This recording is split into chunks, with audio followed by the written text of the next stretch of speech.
Malankara orthodox സഭ ദില്ലി ഭദ്രാസനം ഒരു പുതിയ നാഴികക്കല്ലിലൂടെ പിന്നിടുകയാണ്. ഈ ഭദ്രാസനത്തിന്റെ അമരനക്കാരനായി ഒരു മെത്രാപ്പൊലീത്തയായി ഡോക്ടർ യൂഹാന മാർ ദിമുത്രിയോസ് മെത്രാപ്പൊലീത്ത സ്ഥാനമേൽക്കുകയാണ്. പുതിയ ബന്ധാവിലേക്ക്, പുതിയ ലക്ഷ്യത്തിലേക്ക് തൻ്റെ പ്രവർത്തന രീതികളും ജീവിത യാഥാർത്ഥ്യങ്ങളും സ്വപ്നങ്ങളും നാമുമായി പങ്കുവയ്ക്കുന്നു. തിരുമേനി ഇന്റർവ്യൂവിലേക്ക് സ്വാഗതം ചെയ്യുന്നു. തിരുമേനിയുടെ ജനനം, ബാല്യകാലം, കുടുംബത്തെക്കുറിച്ചൊന്ന് പറയാം. 5 മക്കളുടെ കൂട്ടത്തിൽ രണ്ടാമത്തെ മകനായിട്ടാണ് ജനിക്കുന്നത്. എൻ്റെ പിതാവ് ഇന്ത്യൻ നേവിയിലായിരുന്നതുകൊണ്ടും വിദേശത്തേക്ക്, ഇംഗ്ലണ്ടിലേക്ക് ട്രെയിനിങ്ങിന് പോകേണ്ടി വന്നിരുന്നതുകൊണ്ട് ബാല്യകാലം എൻ്റെ അമ്മ വീട്ടിൽ നിന്നാണ് ഞാൻ കൂടുതൽ സമയം ചെലവഴിച്ചിരുന്നത്. ഒരു പക്ഷേ ആ ഒരു അന്തരീക്ഷവും, പ്രത്യേകിച്ച് വലിയപ്പച്ചൻ്റെയും വലിയമ്മച്ചിയുടെയും അവരുടെ ജീവിതശൈലിയും, വീടിൻ്റെ വലിയ ദൂരമില്ലാതെ പള്ളിയുടെ എല്ലാ കാര്യങ്ങളിലും വലിയപ്പച്ചൻ വളരെ ശ്രദ്ധയോടെ ഞങ്ങളെ വളർത്തിക്കൊണ്ടുവരുന്നതായിട്ടുള്ള രീതിയിൽ പ്രാർത്ഥനയും പള്ളിയുമായിട്ടുള്ള ബന്ധം, അങ്ങനെയുള്ള ഒരു വളരെ വലിയൊരു സ്വാധീനം ജീവിതത്തിലുണ്ടായിട്ടുണ്ട്.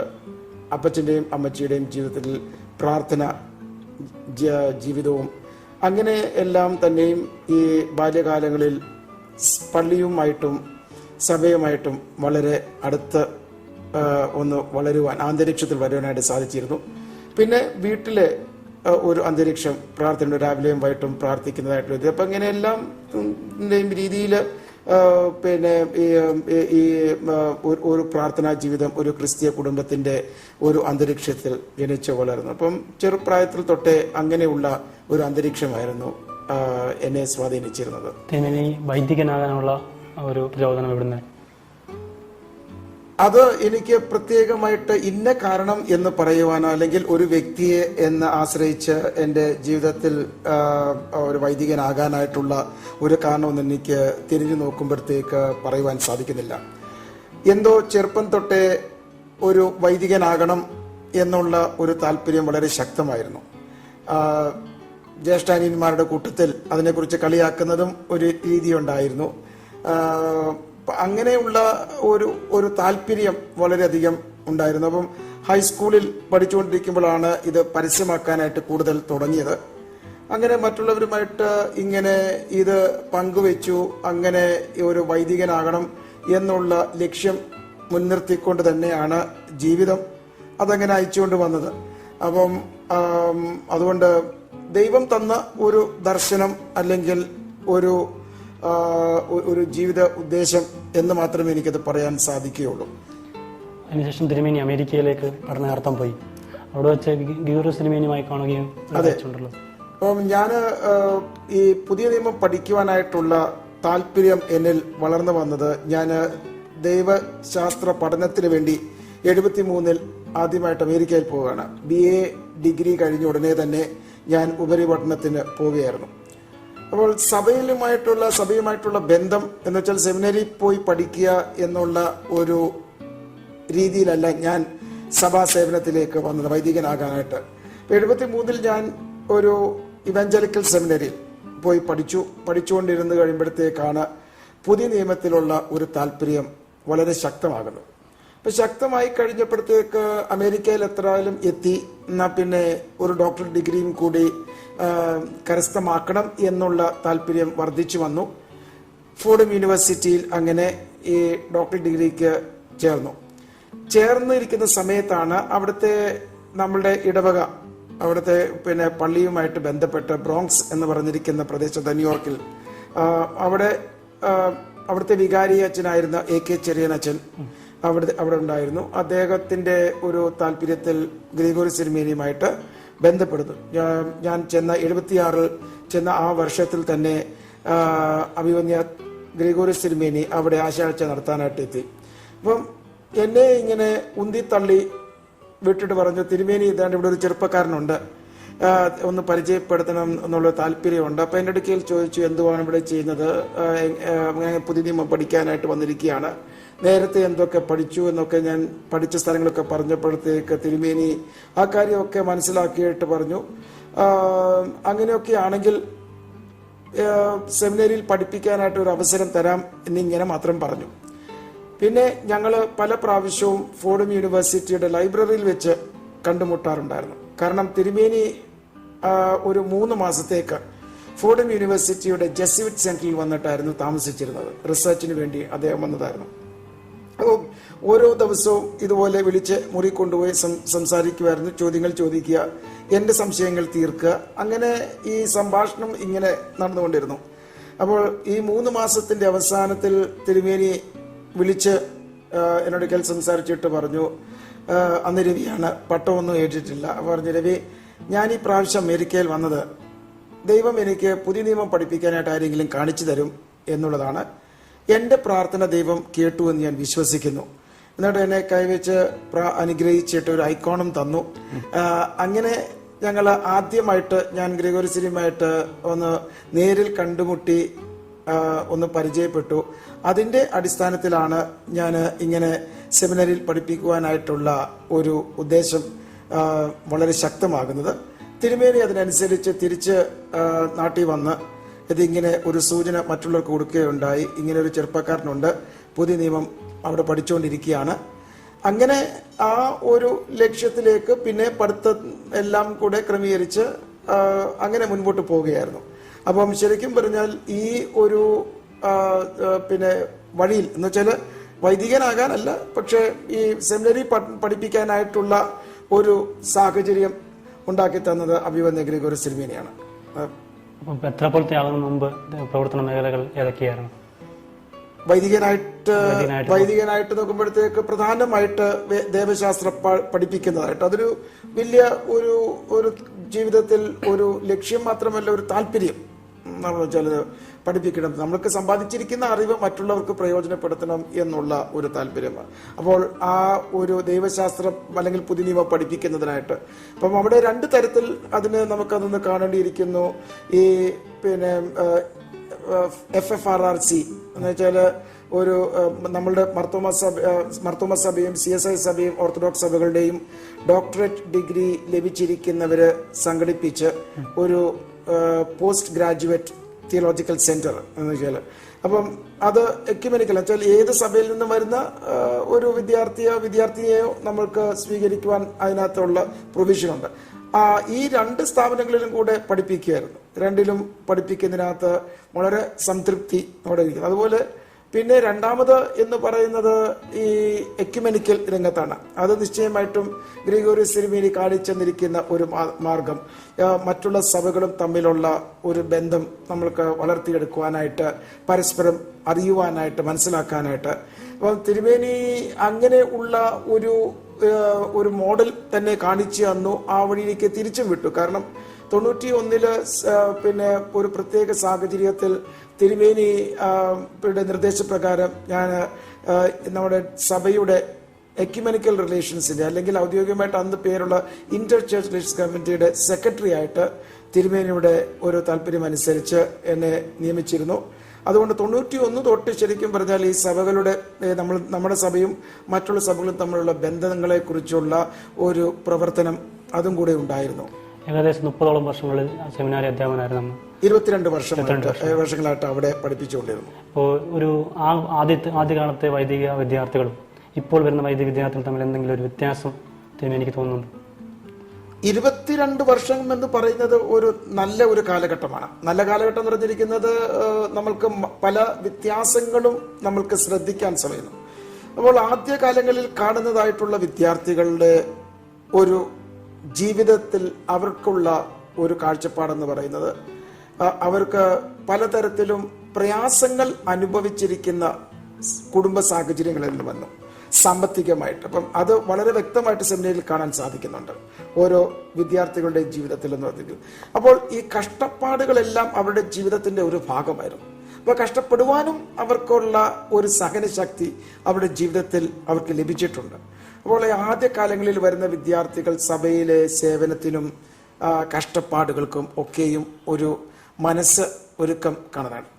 പിൽക്കാലത്ത് നമുക്ക് കാണാൻ സാധിക്കുന്നത് ഈ എല്ലാ കുടുംബങ്ങളിൽ നിന്നും ഒരു കുടുംബാംഗം ഗൾഫിലോ അല്ലെങ്കിൽ വടക്കേ ഇന്ത്യയിലോ യൂറോപ്പിലോ അമേരിക്കയിലൊക്കെ പോയിട്ടുണ്ട്. സാമ്പത്തികവുമായിട്ട് കുടുംബങ്ങൾക്ക് വളരെയധികം ഉന്നമനം കൈവരുത്തുവാനായിട്ട് സാധിച്ചിരിക്കുന്നു. അപ്പം ഈ വളർന്നു വരുന്ന പശ്ചാത്തലം പ്രയാസങ്ങൾ ഒക്കെ മാറി പല തരത്തിലും നോക്കുവാണെങ്കിൽ ഒരല്പം കൂടി സുഖകരമായ ഒരു അന്തരീക്ഷത്തിൽ വരുന്നത്. അപ്പോൾ ഈ സേവനത്തിനുള്ള കാഴ്ചപ്പാട് കുറഞ്ഞു വരുന്നതായിട്ട് അപ്പോൾ അന്ന് ചില എൻ്റെ ജീവിതത്തിൽ ഇങ്ങനെ ചില പ്രത്യേക ഉദ്ദേശങ്ങളുണ്ട്, അത് നേടിയെടുക്കണം എന്നുള്ള ഒരു കാഴ്ചപ്പാട്, അങ്ങനെയുള്ള ഒരു പ്രധാന വ്യത്യാസം ശ്രദ്ധിക്കാനായിട്ട് സാധിച്ചിട്ടുണ്ട്. ഈ ഒരു മാറ്റം സഭയ്ക്ക് അനുയോജ്യമാണോ? അനുയോജ്യം അല്ല. പക്ഷേ നമുക്ക് നോക്കുമ്പോഴത്തേക്ക് സമൂഹത്തിൽ നിന്നും ഇതിന് വ്യത്യസ്തപ്പെട്ട സാഹചര്യത്തിൽ നിന്നും വളർന്നു വരുന്ന പശ്ചാത്തലത്തിൽ നമ്മളുടെ സമൂഹത്തിന്റെ പ്രതിനിധികൾ തന്നെയാണ് വൈദികർ. അപ്പോൾ എപ്രകാരം നമ്മുടെ കുടുംബങ്ങളുടെ സ്ഥിതി ആയിരിക്കുന്നു അതിനനുസരിച്ചുള്ള വൈദികരെ കിട്ടത്തുള്ളൂ.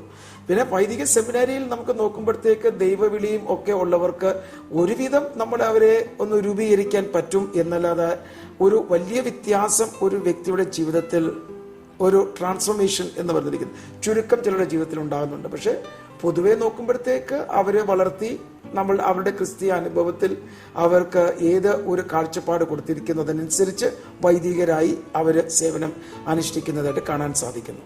മുമ്പ് പറഞ്ഞല്ലോ, എക്യുമെനിക്കൽ പ്രസ്ഥാനമായിട്ട് വേണ്ടി കൂടുതൽ സഹകരിച്ച് പ്രവർത്തിക്കുന്നു. ഈ സഭാ വിഭാഗങ്ങൾക്ക് എക്യുമെനിസം എന്ന വാക്കിനോടും അതിൻ്റെ പ്രവർത്തനങ്ങളോടും ഒരു തുറന്ന സമീപനമാണോ ഉള്ളത്? നമ്മുടെ സഭയുടെ നിലപാടുകൂടെ എന്താണ് പറഞ്ഞാൽ?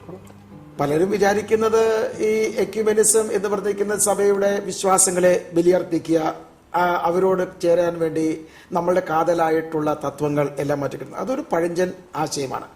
ഇന്ന് എക്യുമെനിസം എന്ന് പറയുമ്പോഴത്തേക്ക് അവരവരുടെ സഭാവിശ്വാസത്തിൽ ദൃഢമായി ഉറച്ചു നിൽക്കുന്ന ഒരു വ്യക്തിക്ക് മറ്റൊരു അല്ലെങ്കിൽ വേറെ ഒരു സഭയുടെ അംഗവുമായിട്ട് സംഭാഷണം നടത്താൻ സാധിക്കത്തുള്ളൂ. എൻ്റെ സഭയെക്കുറിച്ച് എനിക്ക് ദൃഢമായ വിശ്വാസമില്ലെങ്കിൽ ഞാനെങ്ങനെ എൻ്റെ സഭയെ മറ്റുള്ളവർക്ക് തെളിയിച്ച് കാണിക്കുവാൻ സാധിക്കുന്നത്? അതുകൊണ്ട് ഇന്ന് നമ്മൾക്ക് എക്യുമെനിസത്തെ കുറിച്ച് പറയുവാൻ സാധിക്കുന്നത് നമ്മളുടെ സഭയെ മറ്റുള്ളവർക്ക് പരിചയപ്പെടുത്തി കൊടുക്കുക, അവരെക്കുറിച്ച് നമ്മൾ അറിയുക, അങ്ങനെ ഈ ആശയം അങ്ങോട്ടും ഇങ്ങോട്ടും പങ്കുവെക്കുക എന്ന് പറഞ്ഞിരിക്കുന്നത് സഭകൾ തമ്മിലുള്ള ബന്ധങ്ങളെ വളർത്തിയെടുക്കുക, അല്ലാതെ എല്ലാം കൂടെ ഒരൊറ്റ സഭയായി തീരും എന്നുള്ള ഒരു കാഴ്ചപ്പാട് ഇന്ന് എക്യുമെനിസത്തിനില്ല. അതൊരു പഴയ ഘട്ടത്തിന്റെ അല്ലെങ്കിൽ ഒരു ഒരു ഒരു സമയത്തിന്റെ ഒരു ഉദ്ദേശം മാത്രം. ഇന്ന് നമ്മൾ പറയുന്നത് ഈ വളരെ വ്യത്യസ്തമായിട്ടുള്ള വിശ്വാസങ്ങളും ആചരണങ്ങളും ചരിത്രപരമായിട്ടും സാമൂഹികമായിട്ടും നമ്മൾക്ക് ഉണ്ടെങ്കിൽ പോലും നമ്മൾക്ക് പലതരത്തിലും നമ്മൾക്ക് ഒരു സൗഹൃദത്തിലും ഒരു സന്തോഷത്തിലും പ്രവർത്തിക്കുവാൻ പല മേഖലകളുണ്ട്. അങ്ങനെ അതിലൊക്കെ ഒരുമിച്ച് വരുവാനായിട്ടുള്ള ശ്രമങ്ങൾ നടത്തുക, അത് ഇപ്പോൾ സഭയിൽ ഓരോ തരത്തിലും നമ്മളിപ്പോൾ നടത്തുന്നുണ്ട്. ഈ പലയിടത്തായിട്ട് ഇപ്പം ക്രിസ്മസിൻ്റെ പിന്നെ ഓരോ കാലഘട്ടത്തിൽ നമ്മൾ പല സഭകളും കൂടെ ചേർന്നിട്ട് സംയുക്തമായിട്ട് നമ്മൾ നടത്തുന്നു. അതുകൊണ്ട് ഇന്ന് പല രീതിയിലും നമ്മൾ എക്യുമെനിസം ഉൾക്കൊള്ളുന്നുണ്ട്. അപ്പം പഴയ കാഴ്ചപ്പാട് ഏറെക്കുറെ മാറുണ്ട്. പ്രത്യേകിച്ച് വടക്കേ ഇന്ത്യയിലും ഒക്കെ നോക്കുമ്പോൾ നമ്മൾക്ക് ഈ സഭകൾ തമ്മിൽ ഒരുമിച്ച് നിന്ന് പ്രവർത്തിക്കുവാനായിട്ടുള്ള പല സാഹചര്യങ്ങളും വളർന്നു വരുന്നുണ്ട്. ആ ഒരു കാഴ്ചപ്പാടിന്റെ വ്യത്യാസം സഭാ മക്കളിലും ഉണ്ടെന്നാണ് വിശ്വസിക്കുന്നത്. ദില്ലി മെത്രാപ്പൊലീത്ത ആകാനുള്ള നമ്മുടെ ഈ നിയോഗത്തെ എപ്രകാരം കാണുന്നു? അതൊരു വലിയ ദൈവ നിയോഗമായിട്ട് മാത്രമേ ഞാൻ കാണുന്നുള്ളൂ.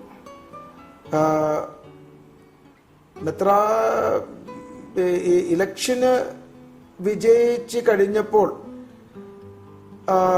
എനിക്ക് തോന്നിയിരുന്നത്, ഏതായാലും എൻ്റെ കൂടെ ഈ വിജയിച്ചിരിക്കുന്ന സ്ഥാനാർത്ഥികളെ നോക്കിയപ്പോൾ മിക്കവാറും കേരളത്തിന്റെ പുറത്താകാനായിട്ടുള്ള സാധ്യത, അല്പം ഇംഗ്ലീഷൊക്കെ അറിയാം എന്നതുകൊണ്ട് മിക്കവാറും നോർത്ത് ഇന്ത്യയിലോട്ടായിരിക്കും എന്നെ പറഞ്ഞു വിടുന്നത് എന്ന് എനിക്കൊരു ഊഹമുണ്ടായിരുന്നു.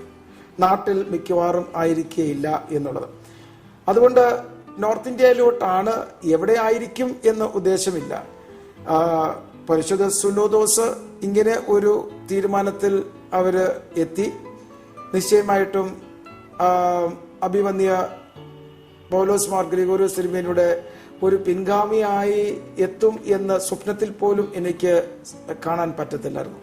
അതുകൊണ്ട് ദൈവനിയോഗം എന്ന് മാത്രമായിട്ട് എനിക്കിത് കാണാൻ സാധിക്കുകയുള്ളൂ. ഈ തലസ്ഥാന നഗരിയിലെ ക്രൈസ്തവ വിഭാഗങ്ങളുടെ പ്രവർത്തനങ്ങളും അവരുടെ സ്വാധീനങ്ങളും എപ്രകാരം തിരുമേനി തിരിച്ചറിയുന്നുണ്ട്? മറ്റുള്ള സഭകൾക്ക് ഇപ്പോൾ അവർക്ക് ചില കാര്യങ്ങളിൽ കൂടുതലായിട്ട് അവർക്ക് ഒരു ബാക്ക്ഗ്രൗണ്ട് ഉണ്ട്. ഉദാഹരണമായിട്ട് ഇപ്പം നമുക്ക് കത്തോലിക്ക സഭ എടുക്കുകയാണെങ്കിൽ അവർ നോർത്ത് ഇന്ത്യയിൽ വളരെ സജീവമായിട്ട് പ്രവർത്തിക്കുവാനും അവർക്ക് പല ചരിത്രപരമായിട്ടുള്ള അനുഭവങ്ങളുടെ വെളിച്ചത്തിൽ അവർ പലതും സംഘടിപ്പിച്ച് ക്രമപ്പെടുത്തിയിട്ടുണ്ട്.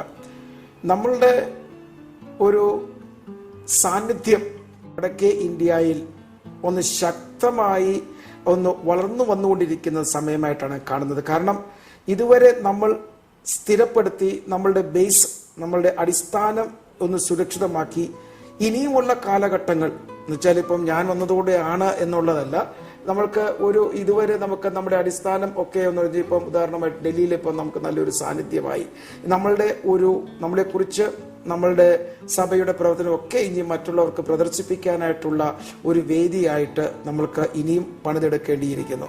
അതുകൊണ്ട് മറ്റുള്ള സഭകൾക്ക്, പ്രത്യേകിച്ച് കത്തോലിക്ക സഭ, CNI സഭ, ഇവർക്കൊക്കെ കൂടുതലായിട്ട് എനിക്ക് തോന്നുന്നത് ഈ വടക്കേ ഇന്ത്യയിൽ നമുക്കുണ്ട്. അതുപോലെ നമ്മൾക്ക് പലതരത്തിലും അവരിൽ നിന്നും കണ്ടും കേട്ടും ഒക്കെ പഠിക്കേണ്ടിയിരിക്കുന്നു. അങ്ങനെ വളർന്നു വരും എന്നുള്ള പ്രതീക്ഷയാണ് എനിക്കുള്ളത്. ഡോക്ടർ പൗലോസ് മാർ ഗ്രിഗോറിയോസ് തിരുമേനിയുടെ ദർശനങ്ങളും വീക്ഷണങ്ങളും അങ്ങനെ എപ്രകാരം അറിയും?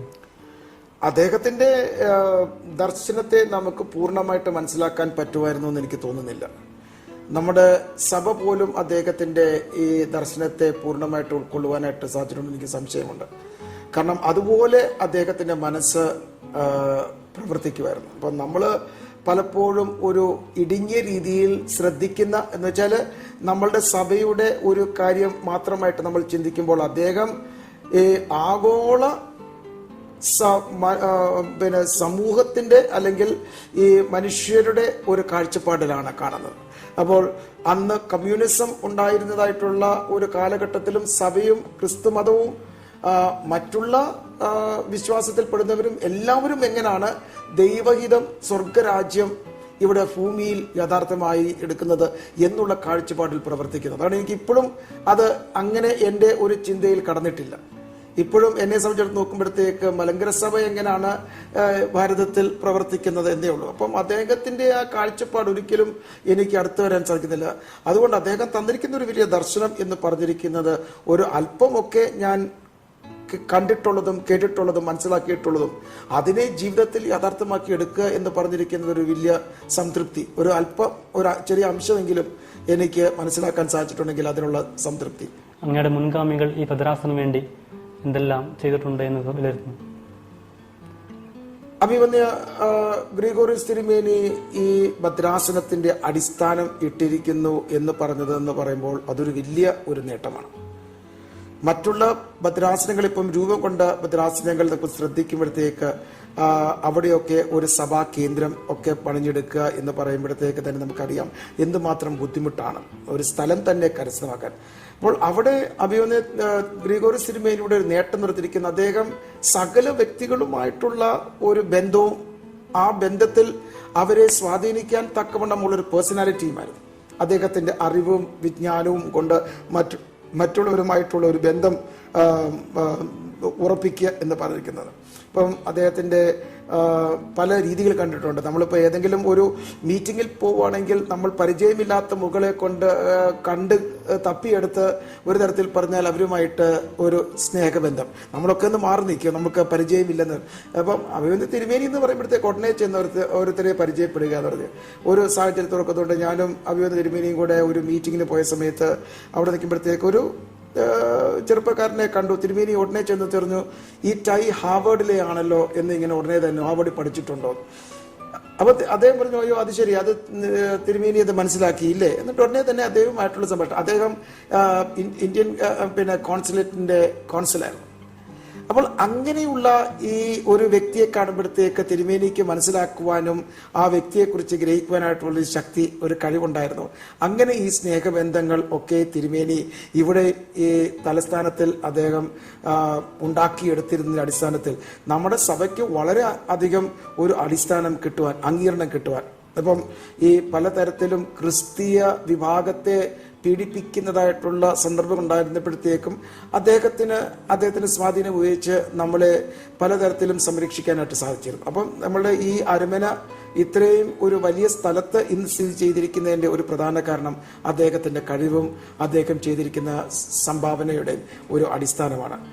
അഭിമന്യ ഫിലിക്സിനോസ് തിരുമേനി എന്ന് പറഞ്ഞിരിക്കുന്നത് ആ അടിസ്ഥാനത്തിന്മേൽ പണിഞ്ഞ് അദ്ദേഹത്തിന്റെ വ്യക്തിപരമായ ബന്ധം സഭയുടെ ഈ ഭദ്രാസനത്തിന്റെ വളർച്ചയിൽ കൂടി അദ്ദേഹം അതിനെ പ്രദർശിപ്പിക്കാൻ സാധിച്ചിരിക്കുന്നത് ഈ സമൂഹത്തിൽ നിന്ന് ഈ ശ്രദ്ധ ലഭിക്കാതെ ഈ ഒരു നമ്മൾക്ക് അവര് പിന്നാക്കം അനുഭവിക്കുന്ന ഒരു കൂട്ടരെ സംരക്ഷിക്കാൻ തക്കണം. ഉദാഹരണമായിട്ട് ശാന്തിഗ്രാമിന്റെ ഒരു പദ്ധതി എടുക്കുകയാണെങ്കിൽ ഒരു 10 ഗ്രാമത്തിലുള്ള ഈ സാമ്പത്തിക ഞെരുക്കം അനുഭവിക്കുന്നവരുടെ മക്കളെ എടുത്ത് പഠിപ്പിക്കുക നിർത്തിക്കുന്നത്. അപ്പം നമ്മൾക്ക് ആ ഒരു ദർശനം പൂർണ്ണമായിട്ടും നമ്മൾ മനസ്സിലാക്കിയിട്ടുണ്ടോ എന്ന് തന്നെ എനിക്കൊരു സംശയം. കാരണം ഒരു 3 തലമുറ കഴിയുമ്പോഴത്തേക്ക് നമുക്കത് കാണാൻ സാധിക്കത്തുള്ളൂ. ഈ ഗ്രാമങ്ങളിൽ ഉണ്ടാകുന്നതായിട്ടുള്ള ഈ വലിയ ഒരു വ്യത്യാസത്തിന്റെ പ്രത്യക്ഷമായ ചില സൂചനകൾ. അപ്പോൾ അങ്ങനെ തിരുമേനി നമ്മുടെ സഭയെക്കുറിച്ച് മറ്റുള്ളവർക്ക് മനസ്സിലാക്കാൻ വളരെയധികം ഓരോ ശ്രമങ്ങൾ നടത്തി. സ്കൂളുകൾ, ശാന്തിഗ്രാമം മാത്രമല്ല, അതുപോലെ തന്നെ രാവളി അദ്ദേഹം വളരെയധികം വളർത്തിയെടുക്കാനായിട്ട് സാധിച്ചു. അതുകൊണ്ട് ഇതിനെ വളരെയധികം വളർത്തിക്കൊണ്ടുവന്ന് ഇടവകൾ സ്ഥാപിച്ചു. പലയിടത്തും പള്ളികളില്ലായിരുന്നു, അവിടെ എല്ലാം പള്ളികളായി. അങ്ങനെ ഈ ഭദ്രാസനത്തിനെ വളരെയധികം വളർത്തിക്കൊണ്ടുവന്നത് അഭിമന്യ ഫിലിക്സിനോസ് തിരുമേനിയായിരുന്നു. ദില്ലി ഭദ്രാസനത്തിന്റെ മുന്നോട്ടുള്ള പ്രവർത്തനങ്ങൾ എന്തിനെ നൽകിയായിരിക്കും? ഈ 2 പിതാക്കന്മാരുടെ ദർശനങ്ങളും അവര് പ്രവർത്തിച്ചിരിക്കുന്ന അല്ലെങ്കിൽ അവര് പണിതിരിക്കുന്ന ഈ അടിസ്ഥാനത്തിന്മേൽ പണിയണം എന്നാണെന്ന് ഉദ്ദേശം.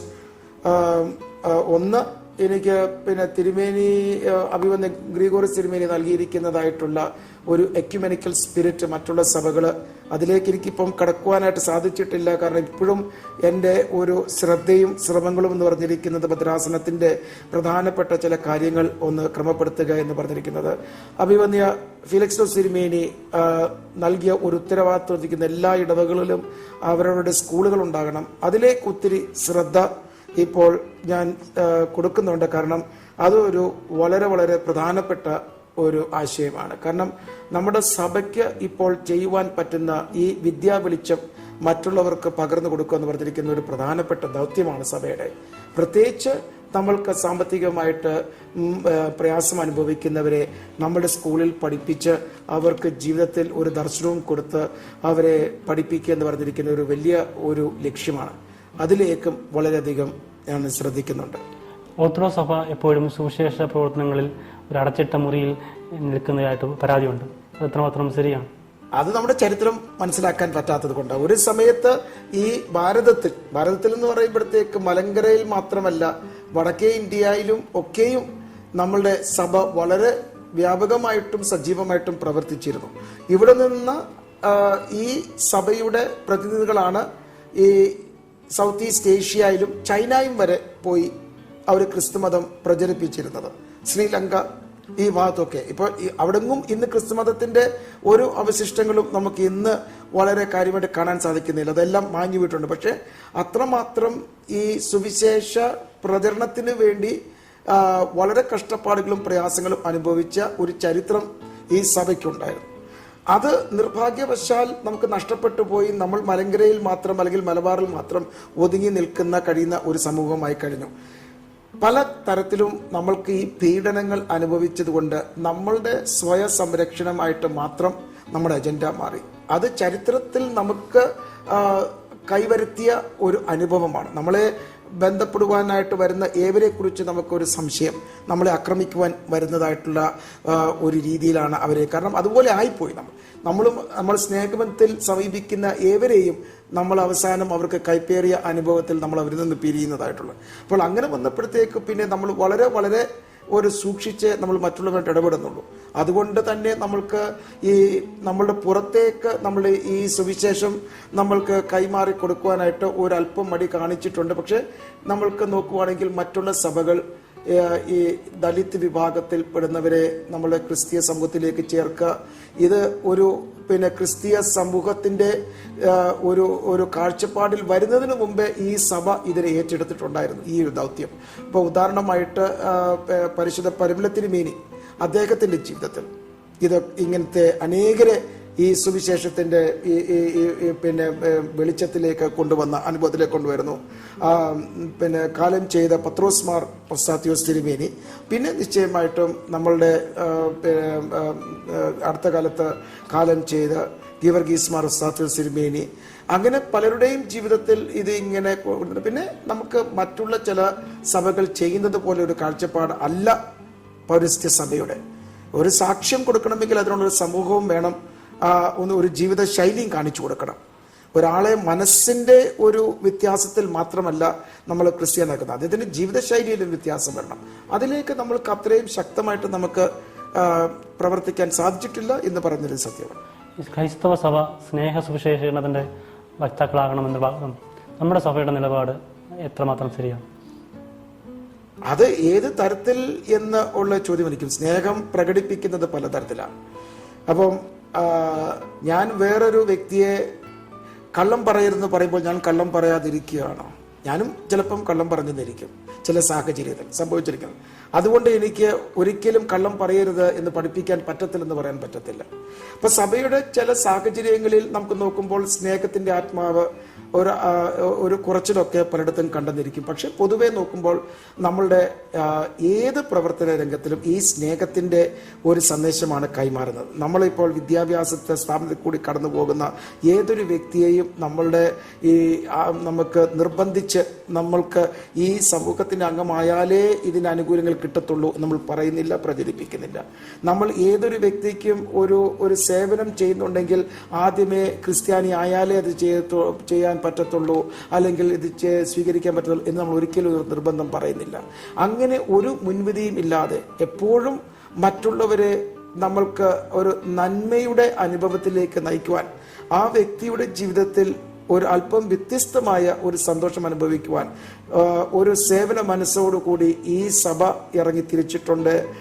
പ്രത്യേകിച്ച് വടക്കേ ഇന്ത്യയിൽ ഏത് ഭദ്രാസനത്തിന്റെ പ്രവർത്തനം നോക്കുവാണെങ്കിലും ശരി, ആ തരത്തിൽ മറ്റുള്ളവരെ ഒന്ന് സഹായിക്കുവാനും വളർത്തുവാനും ഉദ്ധരിപ്പിക്കുവാനും നമ്മൾ ശ്രമിച്ചിട്ടുള്ളൂ. അതുകൊണ്ട് നിശ്ചയമായിട്ടും ഈ കർത്താവിൻ്റെ സ്നേഹം എന്ന് പറഞ്ഞിരിക്കുന്ന ആത്മാവിനെ നമ്മൾ ഉൾക്കൊണ്ടുകൊണ്ട് അതിൻ്റെ ഒരു കാഴ്ചപ്പാടിൽ മറ്റുള്ളവരെ സമീപിക്കുകയും സേവിക്കുകയും ചെയ്യുന്നതായിട്ട് ഉള്ള കാഴ്ചപ്പാടാണ് മലങ്കര സഭയ്ക്കുള്ളതാണ് വിശ്വസിക്കുന്നത്. ഇപ്പോൾ ഗീവർഗീസ് മാർ പൗസാത്യോസ് തിരുമേനിയുടെ കാര്യം പറഞ്ഞല്ലോ, മെത്രാപ്പൊലീത്ത സ്ഥാനം ഏൽക്കുന്നതിന് കുറച്ച് മുമ്പ് അദ്ദേഹം ഒരു ക്ലാസ് നിങ്ങൾക്ക് 6-7 പേർക്ക് നൽകിയിരുന്നു. ഒരു ബൈബിൾ വാക്യവും ഒരു ഉപദേശങ്ങളും തന്നു, അത് ഓർമ്മയുണ്ടോ? അതെ, ഞാൻ ആ പ്രത്യേക വാക്യങ്ങളും അദ്ദേഹം പറഞ്ഞിരിക്കുന്ന കാര്യങ്ങളിലും ഞാൻ ഇപ്പം പെട്ടെന്ന് ഓർക്കുന്നില്ല. 7 പേർക്കും ഞങ്ങൾ പോയി അഭിവന്യ തിരുമേനിയെ ഞങ്ങൾ കാണണം, കാരണം തിരുമേനി ഞങ്ങളോട് പ്രത്യേകമായിട്ട് എന്തെങ്കിലും ഒരു സന്ദേശം കാണും എന്ന് പറഞ്ഞു. പക്ഷെ അദ്ദേഹത്തിന്റെ ജീവിതം മൊത്തം ഒരു സന്ദേശമായിരുന്നു. അപ്പം ഞാൻ ചെറുപ്പത്തിൽ എൻ്റെ പിതാവിൻ്റെ വീടെന്ന് പറഞ്ഞിരിക്കുന്നത് ഈ സുവിശേഷാലയത്തിന് നേരെ എതിരായിട്ടുള്ള വീട്, തറവാട് വീടെന്ന് പറഞ്ഞിരിക്കുന്നത്. അപ്പോൾ എൻ്റെ ചെറുപ്രായത്തിൽ തൊട്ടേ അഭിവന്യ തിരുമേനി അച്ഛനയക്കുന്ന സമയം തൊട്ടേ ഒരു നല്ല സ്നേഹബന്ധമായിരുന്നു. അപ്പോൾ അദ്ദേഹത്തിൻ്റെ ജീവിതം എന്ന് പറയുന്നത് ഒരു സന്ദേശമായിരുന്നു, കണ്ടുപഠിക്കാൻ, മറ്റുള്ള സംസാരിക്കുന്നതിനെക്കാട്ടിലും കൂടുതലായിട്ട് അദ്ദേഹത്തിൻ്റെ ജീവിതത്തിൽ നിന്നും നമുക്ക് പഠിക്കാനായിട്ടുള്ളത്. അതുകൊണ്ട് എപ്പോഴും പൗസാത്യോസ് തിരുമേനി എന്ന് പറയുമ്പോൾ നമ്മൾക്ക് ഒരു ഉത്തേജനത്തിൻ്റെ ഒരു ജീവിതശൈലി നമ്മൾക്ക് കാണിച്ചെന്ന ഒരു വ്യക്തി എന്ന് പറയുന്നത്. ദിമത്രിയോസ് എന്ന പേര് സ്വീകരിക്കാനുള്ള കാരണം അത് എനിക്ക് ഒരു പ്രത്യേക ഒരു സാഹചര്യമാണ്. ഈ കഴിഞ്ഞ ബാച്ചിൽപ്പെട്ട തിരുമേനിമാര് നമ്മൾക്ക് പൊതുവെ സ്വീകരിച്ചിരിക്കുന്നതായിട്ടുള്ള എല്ലാ പേരുകളും അവരുടെ ബാച്ചിൽ അവര് സ്വീകരിച്ചു കഴിഞ്ഞിരുന്നു. അപ്പം ഞങ്ങളുടെ ബാച്ചിലേക്ക് വന്നപ്പോഴത്തേക്ക് പലതും പേരുകൾ പുതിയ നിലയിൽ കണ്ടുപിടിക്കേണ്ട ആവശ്യമുണ്ടായിരുന്നു. അപ്പോൾ ഞങ്ങളുടെ പലരുടെക്കയിലും ഒന്ന് ചോദിച്ചു, നിങ്ങൾക്ക് ഏതെങ്കിലും ഒരു പേര് താല്പര്യം ഉണ്ടോ എന്നുള്ളത്. അപ്പം എൻ്റെ ഒരു ശ്രദ്ധയിൽപ്പെട്ടത്, കാരണം ഇത് യോഹന്നാന്റെ 3-ാമത്തെ ലേഖനത്തിൽ ഈ പേര് അവിടെ നമുക്ക് കാണുന്നുണ്ട്, ദിമിത്രിയോസ്. അതിനെക്കുറിച്ച് നല്ല ഒരു രീതിയിലാണ് അവിടുത്തെ വാക്യം പറയുന്നത്. വിശ്വസ്തനും അത് എല്ലാവരും അംഗീകരിക്കപ്പെടുന്നതും. അതുപോലെ തന്നെ ഈ കോപ്റ്റിക് സഭയിൽ ഈ ഒരു പേരുള്ള ഒരു രക്തസാക്ഷി ഒക്കെ ഉണ്ട്. ഗ്രീക്ക് സഭകളിൽ, ഓർത്തഡോക്സ് സഭയിലും റഷ്യൻ ഓർത്തഡോക്സും ഈ പേര് വളരെ പിന്നെ എല്ലായിടത്തും പലരും ഉപയോഗിക്കുന്നതായിട്ട് കണ്ടു. അപ്പോൾ അങ്ങനെ ഈ പേരിനോട് ഒരു താല്പര്യം തോന്നി. എൻ്റെ ഇടയ്ക്ക് ഇങ്ങനെ ചോദിച്ചപ്പോൾ ഞാൻ ഈ പേര് നിർദ്ദേശിച്ചു. പരിശുദ്ധ സുനോദോസ് അംഗീകരിച്ച് ഇതിന് തരികയായിരുന്നു, അല്ലെങ്കിൽ നൽകുകയായിരുന്നു ചെയ്തിരുന്നത്. അങ്ങ് കഴിഞ്ഞ 2 വർഷമായിട്ട് അസിസ്റ്റന്റ് മെത്രാപ്പൊലിത്തയായും ഇപ്പോൾ മെത്രാപ്പൊലിത്തയായിട്ടും ഈ ഭദ്രാസനത്തിൽ സേവനമനുഷ്ഠിച്ചു. പക്ഷേ അങ്ങയുടെ പല കാര്യങ്ങളിലും അങ്ങയുടെ അസാന്നിധ്യവും പല ആശങ്കകളും പല ചർച്ചകളും നടക്കുന്നുണ്ട്. അതിനെക്കുറിച്ച് അതിൻ്റെ ആശങ്കകൾ മാറുമോ, അതിന് എന്താണ് അതിനെക്കുറിച്ച് പറയാം? ഇത് രണ്ടും ഈ ഭദ്രാസനത്തിന്റെ പാരമ്പര്യമല്ലേ. ഇപ്പം നോക്കുവാണെങ്കിൽ അഭിവന്യ ഗ്രിഗോറിയോസ് തിരുമേനി ഇവിടെ ചെലവഴിക്കുന്ന സമയം നമുക്ക് വളരെ പരിമിതമായിരുന്നു. അദ്ദേഹത്തിന്റെ പ്രവർത്തന മണ്ഡലം എന്ന് പറഞ്ഞിരിക്കുന്ന ആഗോള അല്ലെങ്കിൽ ലോകം മൊത്തം. അപ്പം സെമിനറിയിൽ അദ്ദേഹം വരുമ്പോഴത്തേക്കും ഈ ഒരു വിമർശനം ഞങ്ങൾ നേരിട്ട് പറയുമായിരുന്നു, തിരുമേനി ഞങ്ങൾക്ക് ഇടുന്നു. അപ്പം അന്ന് മറുപടി പറയുന്നത്, എൻ്റെ ദൗത്യം എന്ന് പറഞ്ഞിരിക്കുന്നത് ലോകം എമ്പാടുമാണ്, ഇവിടെ മാത്രം എന്നെ ഒതുക്കി നിർത്താൻ നിങ്ങൾ കൊണ്ട് പറ്റത്തില്ല. അത് നിശ്ചയമായിട്ട് ഇവിടെ അത് കേട്ട് കാണാം. അപ്പം അത് അതുപോലെ ആണെന്നല്ല ഞാൻ പറയുന്നത്, അത് വ്യത്യാസമുണ്ട്. പക്ഷേ ചില താല്പര്യങ്ങൾ ജീവിതത്തിലുണ്ട്. ഒന്ന്, മറ്റുള്ള സഭകളുമായിട്ടുള്ള ബന്ധം. ഞാൻ എല്ലാത്തിനും ഒന്നും പോകുന്നില്ല, പക്ഷേ ഇപ്പോൾ സഭ നിയമിച്ചിരിക്കുന്ന ഈ ഒരു അഭിമുഖ സംഭാഷണം ഓറിയന്റൽ ഓർത്തഡോക്സ് സഭകളും കത്തോലിക്ക സഭകളും അതിൻ്റെ പേരിൽ നടക്കുന്നതായിട്ടുള്ള കാര്യങ്ങൾ. 1. 2, ഗ്ലോബൽ ക്രിസ്ത്യൻ ഫോറം എന്ന് പറഞ്ഞിരിക്കുന്ന പുതിയ ഒരു എക്യുമെനിക്കൽ ഒരു കാൽവെപ്പ് ഇപ്പോൾ world council of churches, Vatican, evangelical വിഭാഗങ്ങൾ, പെന്തിക്കോസ്തുകാർ എന്ന് വെച്ചാൽ ഇതുവരെ ഈ സംഘടനകൾ ഒരുമിച്ച് ആദ്യമായിട്ട് വരുന്ന ഒരു സാഹചര്യമാണ് ഈ ഗ്ലോബൽ ക്രിസ്ത്യൻ ഫോറം എന്ന് പറഞ്ഞാൽ. അതിൻ്റെ തുടക്കത്തിൽ എനിക്ക് അതിനായിട്ട് പങ്കെടുക്കുവാൻ സാധിച്ചിരുന്നു. അതിൻ്റെ ഈ ആരംഭത്തിൽ ഉള്ള കൺസൾട്ടേഷൻ. ഞാനൊരു ഇവാഞ്ചലിക്കൽ സെമിനറിയിൽ പഠിച്ചിരുന്നത് കൊണ്ട് ഇവാഞ്ചലിക്കൽസുമായിട്ടുള്ള ഒരു സമീപനത്തെക്കുറിച്ചൊരു താല്പര്യമുണ്ട്. അങ്ങനെ 2-3 മീറ്റിങ്ങിലൊക്കെ ഞാൻ പോയിട്ടുമുണ്ട്. അപ്പോൾ അങ്ങനെയുള്ള ചില പ്രത്യേക പ്രവർത്തന മണ്ഡലങ്ങളിൽ എനിക്ക് പ്രവർത്തിക്കാൻ സാധിക്കും എന്ന് എനിക്ക് വിശ്വാസമുണ്ട്. അപ്പം അതിലേക്ക് എനിക്ക് പോകണം എന്നുള്ള താല്പര്യമുള്ളതുകൊണ്ട് ഞാൻ അതിൻ്റെ ഉള്ള മീറ്റിങ്ങിനൊന്ന് പോകും എന്ന് പറഞ്ഞിരിക്കുന്നു. പിന്നെ ചിലപ്പോൾ ഇവിടെ ഇരിക്കുമ്പോഴൊക്കെ സാധാരണയായിട്ട് ഈ ആരെങ്കിലും വിളിക്കുമ്പോഴത്തേക്ക് എന്നാൽ പിന്നെ ഭദ്രാസനത്തിലുള്ള എല്ലാ പരിപാടിയും മാറ്റി വെച്ച് അങ്ങോട്ട് പോവുക എന്നുള്ളതല്ല. അപ്പോൾ കലണ്ടർ നോക്കുമ്പോഴത്തേക്ക് ഫ്രീ ആയിരിക്കുന്നു. അപ്പോൾ അദ്ദേഹം ക്ഷണം വരുമ്പോഴത്തേക്ക് ഞാൻ പറയും അങ്ങോട്ടൊന്ന് വരുന്നുണ്ട്, എന്നാൽ ആ ക്ഷണം സ്വീകരിച്ചിരിക്കുന്നു. അങ്ങനെ അല്ലാതെ മനഃപൂർവ്വം ഇവിടുത്തെ കാര്യങ്ങൾ അവഗണിച്ചുകൊണ്ട് പോകുന്നതായിട്ടുള്ള രീതിയല്ല. പക്ഷേ നിശ്ചയമായിട്ടും ഇങ്ങനെ ഉള്ള ഒരു ഒരു തരത്തിൽ ഉള്ള അഭിപ്രായം ഉണ്ടാകുമ്പോൾ ഞാനതിനെ കണക്കിലെടുക്കേണ്ടത് ആവശ്യമാണ്. കഴിവതും എൻ്റെ സമയം ഈ ഭദ്രാസനത്തിന് വേണ്ടി ചെലവഴിക്കണം എന്നുള്ളതാണ് ഉദ്ദേശം. അല്ല, തിരുമേനിയുടെ അസാന്നിധ്യം ഉള്ളപ്പോൾ തന്നെ അഡ്മിനിസ്ട്രേഷൻ ലെവലിൽ കുറച്ചുകൂടെ ഭംഗിയായിട്ടുണ്ടെങ്കിൽ അസാന്നിധ്യം തോന്നത്തക്ക രീതിയിൽ അത് ഭാവിയിൽ അത് ഉണ്ടാകും എന്ന് എനിക്ക് ഉറപ്പാണ്. കാരണം ഈ ഭദ്രാസനത്തിന്റെ പല കാര്യങ്ങളും അല്പം കൂടെ ഒരു കെട്ടുറപ്പ് വരും, അത് നിശ്ചയമായിട്ടും ഉണ്ടായിക്കൊണ്ടിരിക്കുന്നു. അത് അങ്ങനെ വരുമ്പോഴത്തേക്ക് പല കാര്യങ്ങളും അതിൻ്റെതായിട്ടുള്ള രീതികൾ അത് സംഭവിച്ചുകൊണ്ടിരിക്കും. ഞാൻ താരതമ്യപ്പെടുത്തുന്നില്ല, പക്ഷെ പലപ്പോഴും മറ്റുള്ള ഈ ഭദ്രാസനങ്ങളിലും ഇതേ സാഹചര്യങ്ങളിലാണ്. ഒരു തിരുമേനിയും അവിടെ അങ്ങനെ 24 മണിക്കൂറും ഒരു സ്ഥലത്ത് തന്നെ, അല്ലെങ്കിൽ എനിക്ക് ഒരു തിരുമേനി മാത്രമേ ഉള്ളൂ അങ്ങനെ ചെയ്യുന്നത്. അത് കൊല്ലത്തെ അഭിവന്യ അന്തോണിയോസ് തിരുമേനിയാണ്.